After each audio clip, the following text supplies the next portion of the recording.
Hey everybody. Today we're going to talk about MacBooks and MacBooks 2013 and older. So I know a lot of techs and I've seen firsthand Mac techs that have come to New York Computer Help.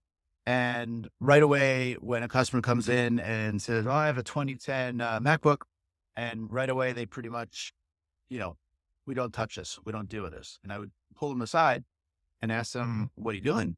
And they would say, "Well, I came from Apple or I came from another tech shop." And we always, said no to older MacBooks. And, you know, it's not in my DNA to say no to customers. So that bothered me. And, I would ask them who or why or what's the philosophy behind that. And they said, "Well, we have a MacBook and the office programs and the apps don't update anymore on these years. And that's why they're vintage. And that's why Apple doesn't touch them anymore."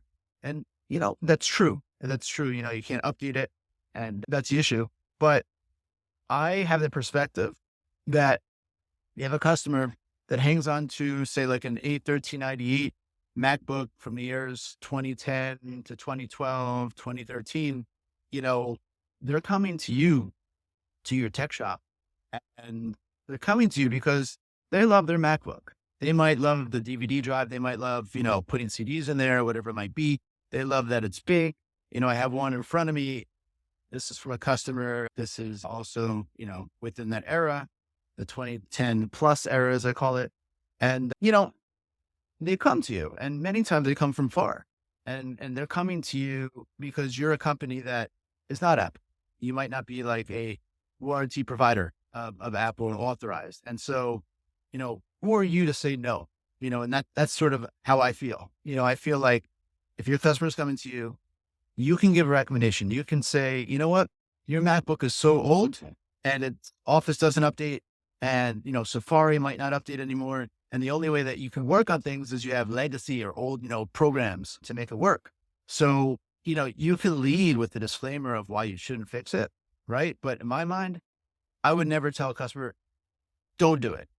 Just give disclaimers, say what's recommended. So, like, here's a for instance. You have a A1398 that comes in and it doesn't turn on, right? So if it's a logic board, you can say, "You know what, the logic board replacement is this cost if you want to go ahead to replace it.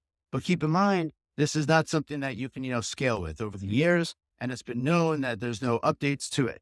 That's one. Another thing we've been doing is we're trying to get them into maybe not the newest MacBook, but maybe, a 2015 model, something that's over the cusp of, these update issues. So we give another option that says, "Here's a 2015 model. Maybe we have a refurbished in the shop, or maybe we can buy one for you. It's not the newest, but you know what?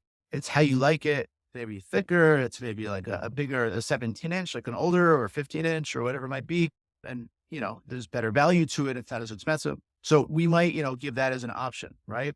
A third option is if the MacBook that they bring in, the old MacBook that they bring in, if it's so messed up, maybe there's a same unit available, obviously used for that, being that old, and we could swap it, into that. We could take the hard drive, swap it into that, be upfront, be, transparent. This is what we're doing because, just thinking about the customer, maybe they're bringing that old computer in because it's sentimental. Maybe, sadly it was from a loved one that's deceased, or, it has sentimental value, right? So you don't want to just give them something and then, they're like, "Well, where's my computer?" So you want to be upfront about it. So you have options. And then otherwise, if it's so beat up and, the cost is so exorbitant, we've had customers that are just like, "I don't care, do it. I love my laptop." So, price it out is what I'm trying to tell you. Don't just say no.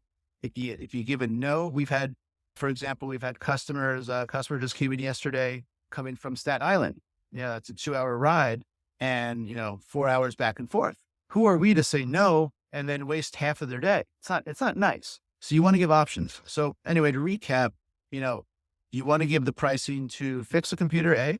B, if there's a, more modern, earlier year model, trying to get them into that as another option.